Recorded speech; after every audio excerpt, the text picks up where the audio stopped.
0-0. On the Minnesota side, there was homecoming hysteria in Barnesville, where the Agassiz Valley Thunder rumbled against the Mahnomen Indians, who came to town with a 42-game winning streak. Early in the second, it would be Brent Miller breaking a tackle. He bounces to the outside, and he's going to race 61 yards for the score. He wound up with 177 yards rushing. On the night, it was 7-0 here for the Indians. In the fourth quarter, 4th down from the 1. Miller sneaks in. His second touchdown makes it 14-0. Finally, the Indians would seal it. Jeff Gary with the interception in the end zone. Mahnomen wins its 43rd in a row. We got two backs that run real hard, and our offensive line did a much better job coming off the ball tonight. So we, again, we're very satisfied with the effort we had out of the boys. I should say so, Coach. You know, 43 in a row is not real bad. 14-0 is the final tonight. South with a shutout tonight. Mahnomen 43 straight, and West Fargo wins again. All the highlights coming up next. There since Mahnomen 43 straight. Kenny Bauman's team continues to roll. Craig Samuelson's ball club trying to snap Mahnomen's 42-game winning streak. Second quarter, Brent Miller, an offensive lineman a year ago. Now they're giving him the mail. 61 yards for the touchdown, breaking tackles Mahnomen up 7-0. Miller over 100 yards in that first half. Third quarter, the Thunder defense. Kenny Bauman's got him down there 4 times inside the 1-yard line. Whoa, that's playing some D. Great defensive stand. 8:45 remaining. Agassiz Valley, fumble. Big hit there. 11 men of the ball makes things happen. Mahnomen recovers, great field position. Miller, that set up his touchdown, a 1-yard run, and it's 14-0 Indians. They make it 43 straight. There's nothing easy in the heart of Lakes. I tell you, the league is very well balanced, and it's a head knocker every Friday night. I thought our kids really picked things up. Our level of play was much better than it has been, and we knew we had to come down here against a talented team like Agassiz Valley. I'm very pleased with our effort. They wanted it bad, and I got to give our kids a lot of credit. They fought hard, and they played to the end, and we're proud of them. But a loss is a loss, and we'll hopefully learn some things from it and try to rebound now and get back into the conference. And you know, now we got to worry about trying to make the playoffs. Valley trying to rally through the air late, but Marty Gray's pass is picked off by Jason MacArthur. Mahnomen runs its streak to 43. No matter who it is, it doesn't matter. Everyone's going to line up and they're going to give us our best shot just because of the streak and just because of who we are. And that makes it tough, but then it helps us too, because then we know we got to rise to the occasion and step up to it. And we're realistic about the fact that someplace along the line it's going to go. We just try to come out and play every Friday night as hard as we can, and if that's not good enough, it's not good enough. It's darn good. That 43-game winning streak, the longest winning streak in the nation. Said in Mahnomen. That's right. It's too bad. Well, you hate to say it's too bad, but 44 straight is a great run in anybody's league. And Chicago wins in baseball. We'll tell you all about that next. The Indians lead at 7-0. Then right before half, Breckenridge strikes back. James Fick rolls out and hits Terry Asby, 8 yards for the score. But Mahnomen led at 7-6. Fourth quarter, Breckenridge with a 4th and goal from the 1. Fick keeps it himself. The Cowboys lead at 12-7. Late fourth quarter, Mahnomen driving and threatening. But watch Chad Rogers drop what would have been a sure touchdown. And Mahnomen loses tonight. Breckenridge hands the arch rivals the defeat, ending the 44-game winning streak. It was bound to happen. We're disappointed with it, obviously, but I think we're going to be a better football team because of it. Can't win them all, but how about 44 straight? The winning streak for Mahnomen stops at 44. Breckenridge comes up with the upset tonight in a low-scoring game. Breckenridge at the Mahnomen 5. James Fick fumbles the snap. Brent Miller recovers for the Indians, and that stops the drive. Second quarter, Mahnomen draws first blood. Mason Thompson scores from 5 yards out at 7-0 Indians. Second quarter, Breckenridge gets on the board. James Fick, an 8-yard TD pass to Terry Asby. That made it 7-6 at the half.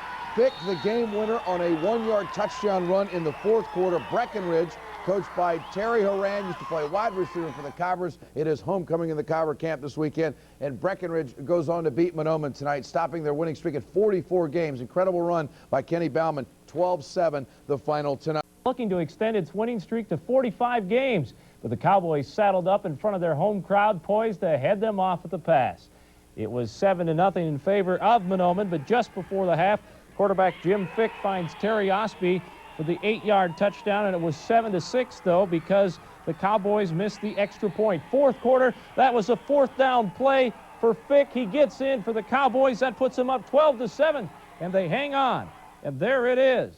The winning streak ends at 44 games. Hats off to the Cowboys, the 12-7 final. And he is sacked in the end zone by Jesse Barnett, and it was 21-16 Mahnomen only. Then on 2nd and goal from the 21, on the reverse handoff, that's Blaze Larson scoring. Eagles up 24-21. But Mahnomen too strong. Tony Athman scores, and Mahnomen puts this one out of reach to win it all. We knew they were going to be quick. We knew that's what we had to stop, and that's what hurt us too, is their quickness. But our size helped a lot when we started pounding on them. Well, I think our kids came in at halftime and said we got them on the run. They're getting tired, and we just physically, that's our game, so it worked for us.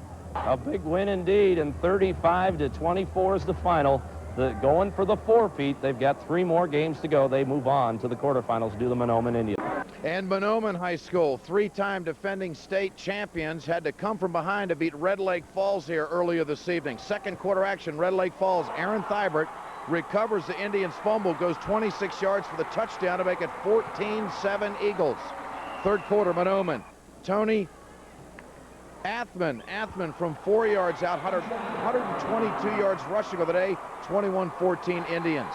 Here's Blaze Larson later in the third quarter from Red Lake Falls on the reverse, 20 yards for the score, 24-21 Eagles. Fourth quarter, Athman. The Indians score 2 TDs. Athman up and over the top, his third TD of the night, and they win it 35-24. I don't know, it was kind of back and forth. I think our defense just rose to the occasion once in a while, and that's what did it. I knew Red Lake Falls was a super football team. Tremendous amount of quickness, very well disciplined. Les did a heck of a job with that outfit. That was, people got their money's worth tonight. That was a good football game. Saturday's semis will take some doing. These teams are familiar with one another. The two have met in the semifinals the last 2 years. The key for the Indians will be keeping Bromerville's team speed in check. The Tigers are quick on both sides of the ball, especially at quarterback. Their quarterback has exceptional quickness and runs the option very well. So from the scouting reports that we have, he seems to be the major threat. Mahnomen remains confident in its journey for the four-peat, but the road to the Dome has been a little more difficult than expected. I think it's a minor miracle in itself that we made it this far this year. I know a lot of people were betting against us, and we worked hard, and I guess we got here. Sports 4 will have a crew at the Metrodome this weekend, so be sure to catch all the highlights with Dennis Silva. The North Dakota. For the 5th year in a row, the Indians will be in the Twin Cities preparing for the Prep Bowl. And as Brett Garland reports, the Indians' opponent, Minnesota, knows all about missing Thanksgiving also. Mahnomen and Minnesota, without question, have been the 2 most dominant programs in Class C over the last 8 years. Each has won 3 state titles in a row during that span.